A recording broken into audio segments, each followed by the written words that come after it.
그런 걱정을 할 수도 있습니다. 안녕하세요. 시티 익스플로러예요. 9호선 4단계 연장에 대한 이야기.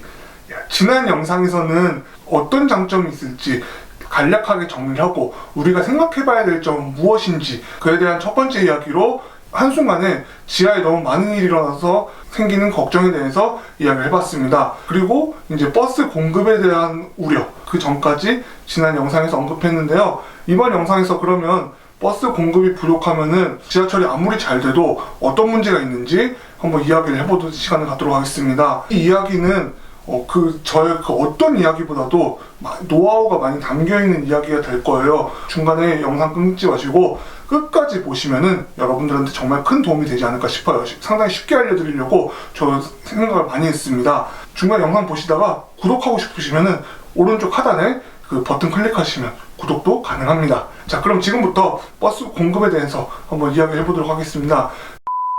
서울시내버스 준공영제라고 제가 말씀드렸죠. 그러면 이 준공영제 하에서 버스가 동네별로 균등하게 배분이 되나? 그건 아닙니다. 강동구 같은 경우는 역사적으로는 그렇게 많은 사람들이 살던 동네는 아니었어요. 상대적으로 말이죠. 고덕에 만들어진 새로운 아파트들이 상당히 높죠. 근데 이 아파트들이 과거에는 저층 아파트였습니다. 세대수가 상당히 늘어났다는 것을 알 수가 있을 겁니다. 그런 점에서 저층 아파트 시절에 비하면은 버스 공급은 오히려 줄었으면 줄었지 결코 늘었다고 보기는 어렵습니다. 과거에 이제 저층 아파트 시절보다도 더 많은 인원이 한정된 그 버스를 이용해야 한다고 보시면 됩니다. 여기서 앞으로 잘 될 수 있을까 이런 의문을 갖게 되는 게, 자, 9호선도 4개의 역이 새로 생깁니다. 자, 그러면 모든 아파트들에서 이 9호선 연장되는 구간에 지하철들을 바로 이용할 수 있을까요? 걸어서? 제가 봤을 때 그럴 것 같지는 않습니다. 걸어갈 수도 있겠지만 버스를 타야 되는 동네도 상당수 나올 거라고 저는 그렇게 보고 있습니다. 많은 분들이 지하철을 선호하는 경향은 있지만 버스의 문전 연결성을 지하철이 압도할 수는 없어요, 절대로. 집 앞에 버스가 있는 경우가 훨씬 많지 집 앞에 지하철역이 바로 있는 경우는 그렇게 많이 없죠. 그래서 그 지하철역 가까이 있는 그 여건이 집값에 반영되는 일도 상당히 많죠. 연장되는 구간에 연계해주는 버스 노선 신설이 필요하다고 볼 수 있습니다, 우리는. 자, 그러면 이게 원활하게 버스 노선이 만들어질 수 있겠냐는 거예요, 제가 봤을 때. 버스는 한정돼 있고, 심지어 몇 달 전만 해도 이 강동구 지역의 버스 노선 확충을 위해서 서울시의 타 지역을 가는 버스 노선 중에 수익이 좀 나지 않는 노선들을 없애고 이 강동구로 좀 연계한 노선을 만들어 볼까 서울시에서 계획을 했었는데, 수익이 안 나는 노선들도 해당 구간에서 이 노선이 빠지면은 좀 난감해지는 그런 동네가 많이 있더라고요.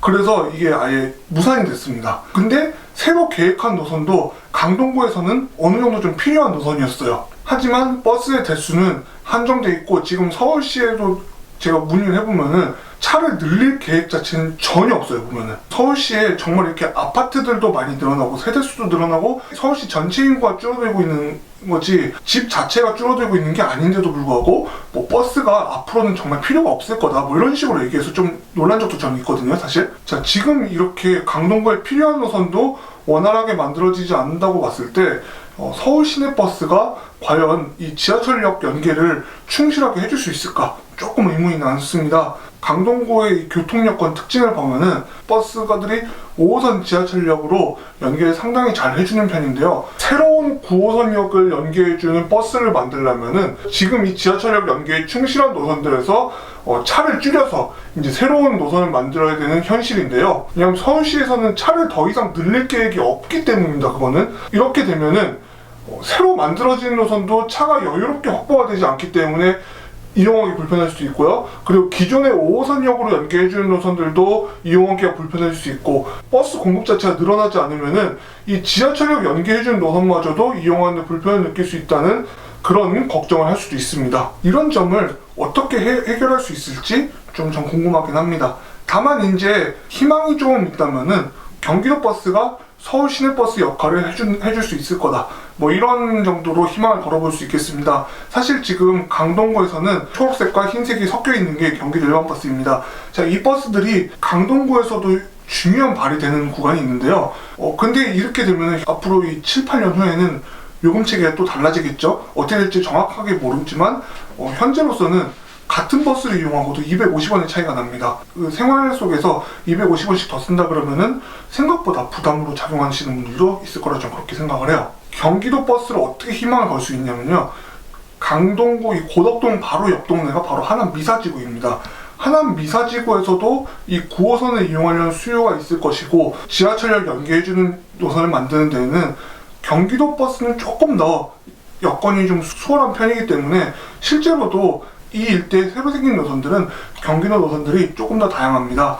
그런 점에서 하남에서 출발했는데 간접적으로 이 강동구 주민들도 이 노선을 이 해당된 경기도 노선을 이용할 수 있는 그런 상황이 올 수 있지 않을까 싶습니다. 버스 노선이 제대로 만들어지지 않으면은 제 개인적인 생각이지만 9호선 연장 구간의 종착지라고 할 수 있는 샘터 근린공원 일대에는 주변의 몇몇 아파트들을 제외하고는 많은 분들이 이 역을 이용하는 데는 좀 불편하지 않을까 그런 생각 듭니다. 실제로 샘터 근린공원 쪽에 만들어지는 전철역에는 버스가 따로 다니고 있질 않아요. 우리가 쉽게 생각하면 지금 지도에 보시는 것처럼 이 아리수로는 버스가 다니고 있지 않습니다. 현재로서는. 그렇기 때문에 지하철역을 연계해주는 버스 노선이 적절하게 신설되는 거, 이것도 우리가 지켜봐야 될 점이 아닌가 싶습니다. 자, 그리고 강동구에는 주거지만 있는 건 아닙니다. 주거지들이 많이 늘어났지만 일자리들도 있습니다. 자, 바로 이 삼성 엔지니어링이 상일동에 들어가 있습니다. 자, 그러면 9호선 역 쪽에서 이 삼성 엔지니어링까지 한 번에 갈 수 있느냐? 제가 봤을 때 연장된 구간에서 버스를 좀 타야지 수월하게 갈 수 있지 않을까 싶은데요. 물론 이제 지금도 2312원이 중앙보훈병원에서 연결을 해주지만 새로 연장되는 구간에서도 수월하게 이용하려면은 노선이 한 개 정도는 전 더 필요하다고 봐요. 걸어서 이용하기는 좀 의문이고요. 출퇴근할 때 편의를 위해서라도 버스 노선을 조정이 좀 필요할 텐데 과연 어떤 노선을 바꿀 수 있을지 좀 저는 그런 게 궁금하긴 하네요. 지금까지 9호선 4단계 연장에서 버스 공급이 부족하면 어떤 일들이 일어날까 이런 거에 대해서 이야기를 해봤는데요. 어떠셨나요? 현실적으로 좀 다가오시나요? 제가 이거는 좀 시간을 많이 두고 한 거라서 좀 쉽게 설명드린다고 노력을 했는데 참 많이 부족했어요. 제가 여러분도 이해를 도울 수 있다면 최선을 다해서 댓글이나 아니면 이메일로 좀 도와드리도록 하겠습니다. 이 영상을 보시고 나서 이런 문제가 어떻게 해결되겠지, 좋아지겠지, 이렇게 막연한 생각보다는 조금 더 현실적으로 생각을 가져볼 수 있으면 저는 좋을 것 같습니다. 지금까지 저희 영상이 유익했다면 구독, 그리고 좋아요, 그리고 알림 설정 잊지 않으셨죠? 구독과 좋아요는 저에게 상당히 큰 힘이 되고 있습니다. 지금까지 긴 영상 시청해주셔서 감사합니다.